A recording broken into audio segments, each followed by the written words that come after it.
ঝিনাইদহ জেলা রিপোর্টার্স ইউনিটির আলোচনা ও ইফতার মাহফিল। Sen Bangla television news desk. Jhenaidah জেলা রিপোর্টার্স ইউনিটির পক্ষ থেকে ইফতার মাহফিল অনুষ্ঠিত হয়েছে। রোববার বিকেলে ঝিনাইদহ পাগলাকানাই সড়কের ব্যাপারীপাড়ায় অবস্থিত জেলা রিপোর্টার্স ইউনিটির কার্যালয়ে এই ইফতার মাহফিল অনুষ্ঠিত হয়।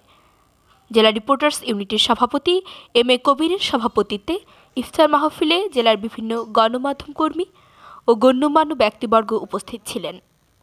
এ সময় জেলা রিপোর্টার্স ইউনিটির সহসভাপতি মনিরুজ্জামান সুমন, সাধারণ সম্পাদক মাজেদ রেজা বাঁধন, সাংগঠনিক সম্পাদক এইচ এম ইমরান, কোষাধ্যক্ষ সাইফুল ইসলাম, দপ্তর সম্পাদক মোহাম্মদ লিটন হোসেন, প্রচার সম্পাদক রাজীব মাহমুদ চিপু, নির্বাহী সদস্য শহীদুজ্জামান বাবু, সদস্য মাসুম সহ সকল সদস্য ও সাংবাদিকবৃন্দ উপস্থিত ছিলেন।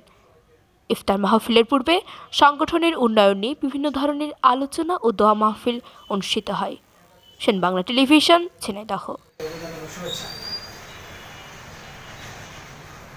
আসলে রাজনীতি এবং সাংবাদিকতা খুব একটা আসলে একসাথে যায় না। আমি ব্যক্তিগতভাবে রাজনীতি এবং সাংবাদিকতা করতে যে বিভিন্নভাবেই বিভিন্ন সময়ে বাধাগ্রস্ত হয়েছে, হওয়ারই কথা। তো সেই কারণেই বিভিন্ন পরিবেশে বিব্রতকর পরিস্থিতি পড়ি। তো তারপরেও সাংবাদিকতা একটি মহান পেশা। এই পেশার মানুষের ভুল ত্রুটি মানুষ খুব বড় করে দেখে। সেই কারণে আমরা যারা সাংবাদিকতা পেশায় এসেছি, আমাদের পেশার প্রতি দায়িত্বশীলতার পাশাপাশি আমাদের চারিত্রিক এবং ব্যক্তিগত জীবনে অত্যন্ত সতর্কতার সহিত আমাদের পা ফেলতে হয়। আজকে যারা বয়সে নবীন এবং তরুণ, তারা আমাদের ঝিনাইদহের যারা প্রতিদেশা সাংবাদিক আছেন, তাদের দেখে বিশেষ করে আমাদের বিমলদা, আমাদের মাজেদ ভাই, রায়হান মাস্টার, সাইফুল ভাই, কাজল ভাই সহ কবির ভাইও সে দীর্ঘদিন ধরে দৈনিক ঝিনাইদহ থেকে তার সাংবাদিকতা। তো আমরা অবশ্যই তাদেরকে অনুসরণ করব চলার পথে। পাশাপাশি আমাদের যে রাজনৈতিক অবস্থান যা আছে, কিন্তু আমাদের সাংবাদিকতা এই রাজনৈতিক অবস্থানটা আমাদের জন্য আগে না আসে। আমরা অবশ্যই নিরপেক্ষ দৃষ্টিতে আমরা যখন সাংবাদিকতা করব এবং সমাজের মানুষের ভালো মন্দ যখন আমরা বাছ বিচার করবো, সেখানে আমাদের অবশ্যই নিরপেক্ষভাবে আমাদের সে দায়িত্বটা পালন করতে হবে। পাশাপাশি এই ব্যক্তিগত জীবনে আমি চেষ্টা করি, আসলে আমরা এমন একটা দেশে আমাদের জন্মগ্রহণ যে আমরা আমাদের যখন মহান স্বাধীনতা যুদ্ধের মধ্য দিয়ে আমাদের যেমন বীরত্ব গাথা রয়েছে, পাশাপাশি আমাদের দুর্ভিক্ষের মধ্য দিয়েও আমাদের এই দেশটা আজকে এই পর্যায়ে এসেছে, সেই বিষয়গুলো আমাদের খেয়াল রাখতে হয়। আমাদের বেশিরভাগ মানুষই দারিদ্র্য সীমার নিচে বসবাস করে। এই সমাজে আসলে চলতে হলে বিভিন্ন ধরনের বাধার সম্মুখীন হই আমরা। তারপরও আমরা যারা সাংবাদিকতা পেশায় আছি, আমাদের বেতন প্রতিষ্ঠান থেকে আসলে সেইভাবে জেলার মফস্বলে সেই পর্যায়ে আসলে দেওয়া হয় না। ধন্যবাদ বর্তমান এই পত্রিকা সংক্রান্ত যে কমিশনের যে প্রস্তাবনা রয়েছে, সেই প্রস্তাবনা যদি এই তত্ত্বাবধায়ক সরকার কিংবা আগামী দিনে যে রাজনৈতিক সরকার আসে, তারা যদি এই বিষয়গুলো বাস্তবায়ন করে, তাহলে অবশ্যই আমাদের যারা সাংবাদিক বন্ধুরা আছে, আমরা সাংবাদিকতা করতে যে আসলে যখনই আমাদের সংসার কিংবা সন্তানের পরিবারের কথা আমাদেরকে ভাবতে হয়, এই ভাবনা যদি আমাদের আর্থিক স্বাধীনতা বলি বা সক্ষমতা বলি, এই জিনিসটা যদি আমাদের সবার থাকে, তাহলে আসলে পিছনের দিকে তাকানো লাগে না। আমরা সামনের দিকে অত্যন্ত সাহসিকতার সাথে আমাদের এই মহৎ পেশাকে আমরা পেশার প্রতি যে দায়িত্ব এবং কর্তব্য আছে সেটা আমরা পালন করে যেতে পারি। তো তার মধ্যে দিয়ে আমাদের এই সংকীর্ণতা ঠিক বলবো না, আমাদের সীমাবদ্ধতার মধ্য দিয়ে আমাদের এই দায়িত্বগুলো আমাদের পালনের আমরা আমাদের দেশের মানুষ এবং আমাদের জেলাবাসী, বিশেষ করে ঝিনাইদহের মানুষ আমাদের পাশে থাকবেন। সংবাদ এবং সাংবাদিকতার সাথে আপনারা থাকবেন। দুঃখজনক হলে সত্য, এই পেশায় বিভিন্নভাবে বিভিন্ন ধরনের মানুষ, বিশেষ করে যেহেতু যুগের পরিবর্তন হচ্ছে, মোবাইল সাংবাদিকতার যুগ চলে এসেছে, এখন একটা যার যার হাতে মোবাইল সে একজন সাংবাদিক।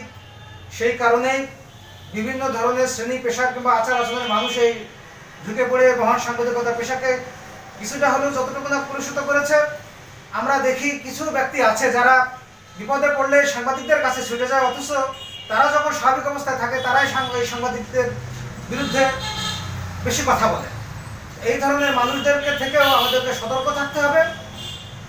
আর সর্বোপরি রিপোর্টার্স ইউনিটের সকল সদস্যদেরকে পেশার প্রতি দায়িত্ববোধের জায়গা থেকে আপনারা কাজ করবেন এই আশা আহ্বান জানিয়ে, আর আমি প্রেস ক্লাবের পক্ষ থেকে ব্যক্তিগতভাবে আমি আমার যে রাজনীতিটা করি সেই দলের পক্ষ থেকে আপনারা যখনই আমাকে ডাকবেন, ইনশাল্লাহ ভাই হিসেবে, সাংবাদিক হিসেবে এবং রাজনৈতিক কর্মী হিসেবে আপনারা আমার পাশে পাবেন, এই আশা এবং এই প্রত্যাশা জানিয়ে আমি আমার কথা শেষ করছি।